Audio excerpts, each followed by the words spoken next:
just in Edale.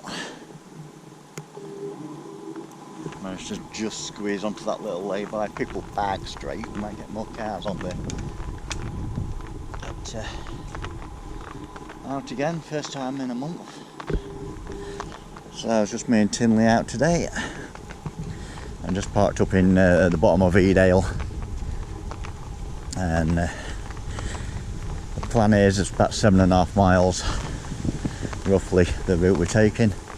So we're going to go up through Edale onto the start of Grindsbrook, and we're going to go up Ringing Roger, follow the path around, the southern path around, back towards the top of Grindsbrook, take the sort of path across into the interior up the side of the stream, and over to a random rock in the middle of the plateau, which has got some sort of Aztec kind of carving in it. It's a fake. It's certainly not ancient in any way. Nobody sort of knows which come from or where it's come from or why it's there or anything else. It's just a carving. It's just like a navigational target to exercise, really. So it's just something to hit that I've recently found out about. So go and have a look for it more than anything. The old Nag's Head, top of Edale. It's the official start of the Pennine Way. I'm coming back that way in theory if I go over the planned route. And then break off the main drag now onto the trailhead to Grindsbrook.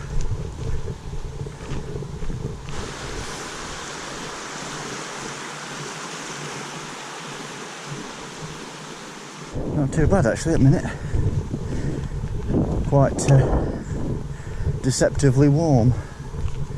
That's Grindsbrook path, main path going that way. I could go that way, but I'm going this way for a change. So up the switchbacks to Ringing Roger, onto that far ridge, which is south edge of Kinder.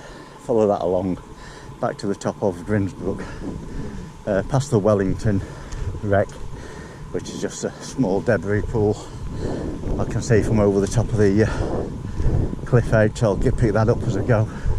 Not going to go down to it, just to have a quick look over the top, and then off into the interior to this Aztec carving, and then back around, back to the plateau edge, back around onto Grindslow Knoll, over there through the trees and down that steep side back. That's a Grindsbrook, Ringing Roger. Probably the shortest way onto the plateau technically, but get the arc pumping and the calves firing for sure.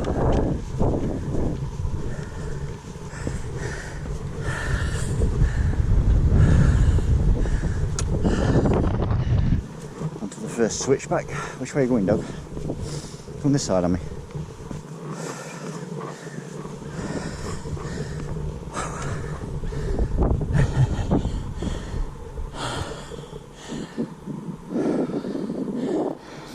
On the second switchback.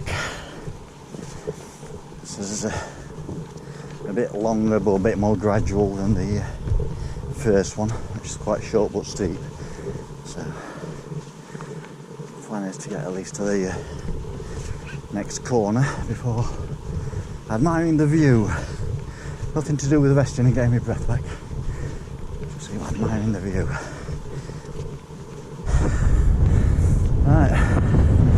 Top of the second switchback.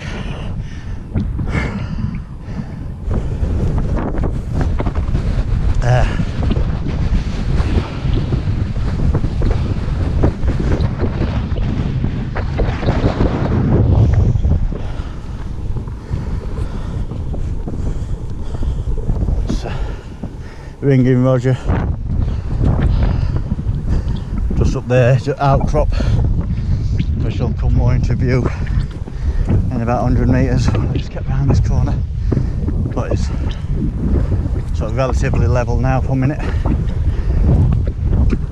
majority of its path, but then I've got probably a kilometre each way over to you know, into the far side, or more the north side of the interior, in the middle basically, but more that end. So I've got a reasonable amount of off-piste to negotiate. The paths are quite dry, but the interior might not be so much. Again, we'll see when I get to it. Yeah, path folks, just up here, so he goes left around and gradually up. Easy way, a little bit harder way, you know the answer.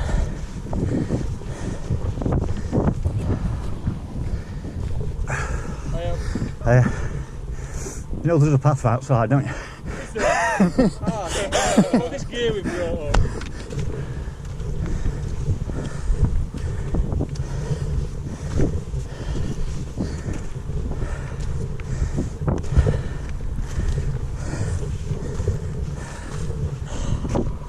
Found a bit of a windbreak and have a quick cup of tea and my sandwich. Just debating whether to gear up now. I think it might pay because I just start to feel a bit of moisture. I'm just going to get my coat on and so on.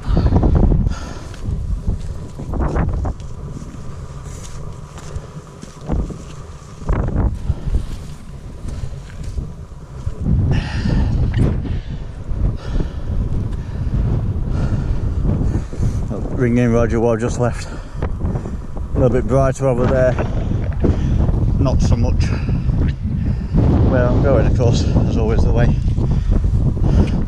Edale Moor trig point there. Halifax bomber wreck over there, 200 metres from trig. The Wellington bomber near that fence. Very little of that left. Ringing Roger.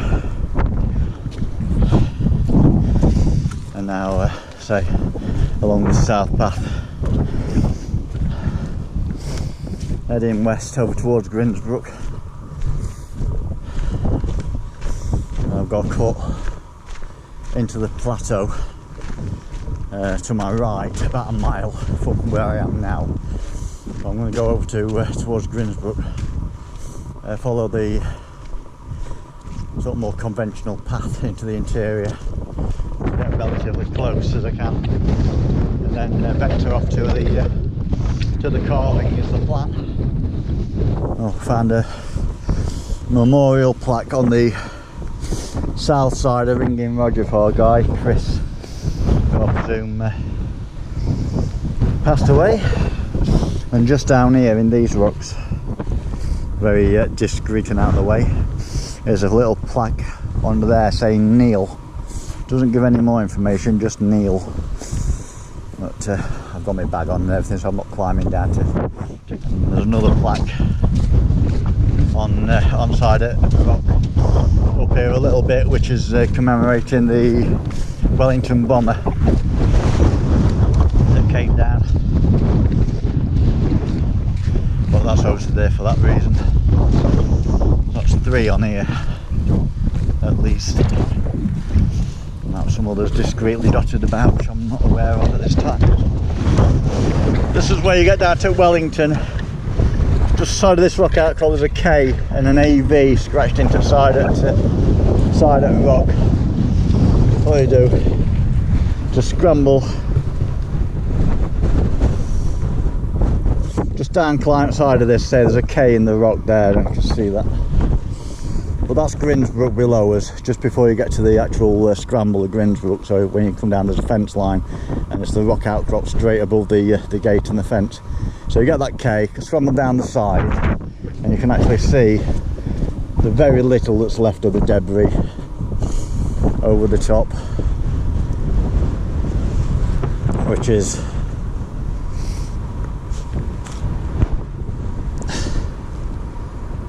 basically there. There's a scar there and a debris pool, a small debris pool. It's about 60 metres below me, and then on the rocks below me there's a brass plaque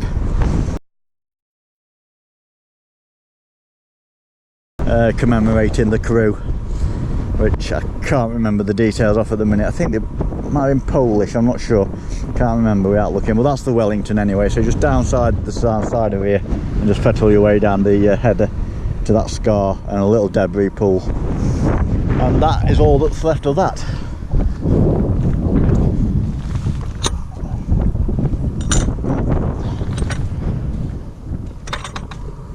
Just at the top of the right fork of Grindsbrook Clough. When you get to the scramble at the end, you turn left. Most people go up the left, up the scramble itself, and then there's a path to the right, which is still climbable, but it's a little bit more challenging, especially if there's any water. It's actually climbing up the stream and up some waterfalls and stuff, so it can be a little bit wetter or slippier. Still worth a go. I'm just approaching the end of that, but then I'm going to follow on to my right when I just cross the get to the head of the clough, cross the stream and take that path into the interior. What I'm doing today is going up this path so far, probably about half a mile, and find the closest point to vector off to the target I'm after. Keep the off piece to a minimum. Yeah, you can scramble up there, but like today, obviously there's a fair bit of water rolling off, so there'll be the waterfalls below will be a little fuller, and you can see the green rocks, which means they'll be potentially quite slippy, especially these flat ones. You pay attention when you're sort of scrambling, but when you get on this flat stuff, you sort of take it for granted, and that's where it gets you. Navigate this.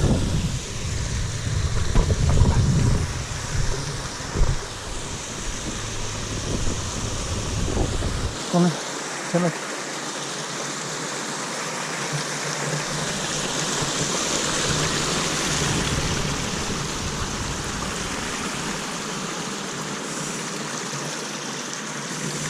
Pick you up, I suppose, won't it?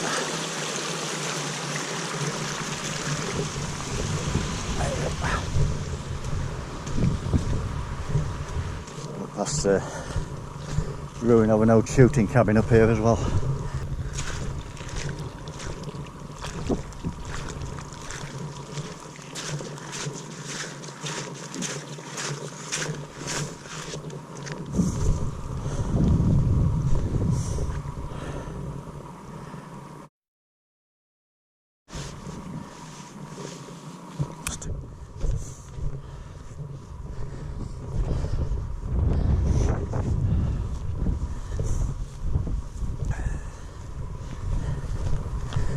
The riverbeds aren't, so far at least, too boggy. Bit of a prominent rock outcrop coming up in front of me, so I imagine that will be it. I can see it.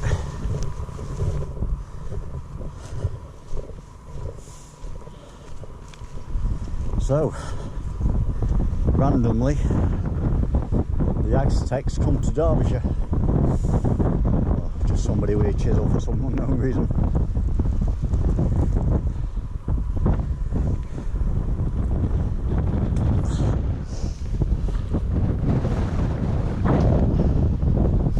So, who did that? No clue. But there it is nonetheless.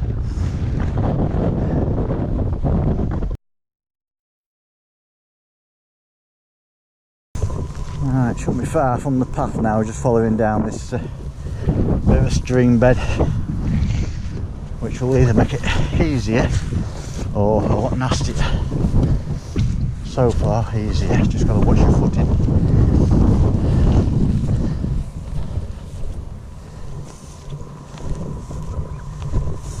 You never know what's underneath the grass, and somewhere along the line there is water.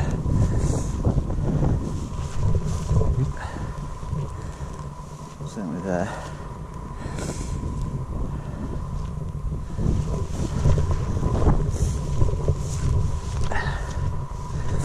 I don't just want to go yomping through it, because you never know what's under your foot. And there's the path. So that paid off. Just gotta get to it. That's the off-piece done with.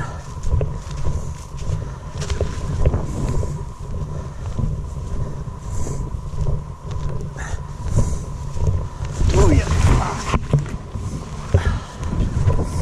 You still fall down a hole when you think you're done. I think I was recording that. Indeed I was. It's best to catch these things on film so you don't have to go and do it again. Pretty much back on the main path now, off of that inlet.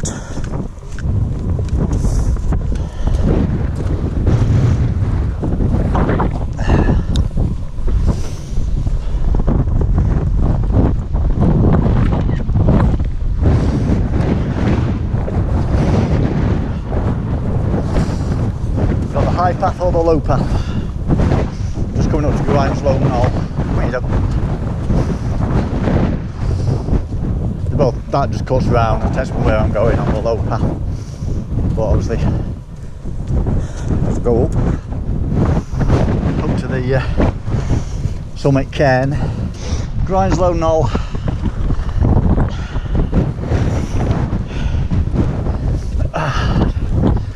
Park up and take bag off 10 minutes. A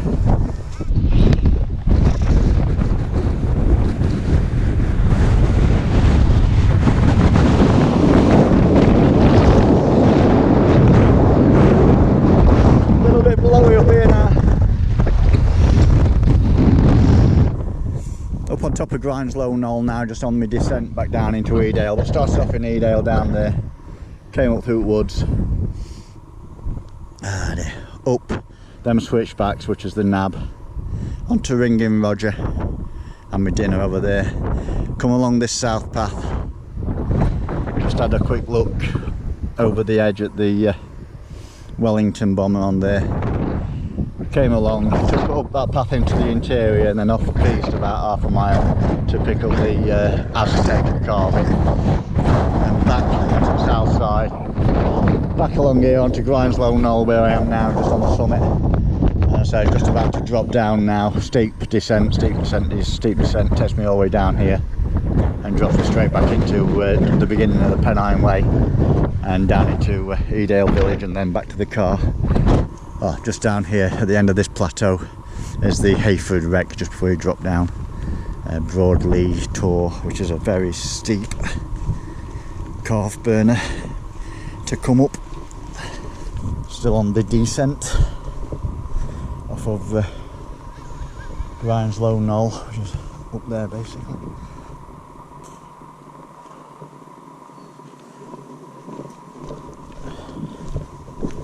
Alright, that's the terrain descent done with. Just a little bit more of this grass field.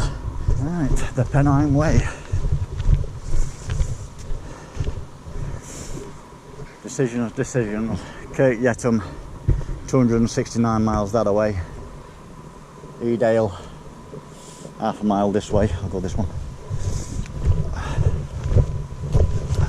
That's it then. Now this trail back to Nag's Head, and then half a mile down road back to the moat. The official start of the Pennine Way. That's my 500 metres of it I've just covered. Oh, just in time. Said it was going to start raining about 3 or 4. It's just started spitting. So it just wants to hold off for about another 2 minutes. And it can do what it likes because we're back at car. There we was back. 7.68 miles, 3 hours 55 minutes.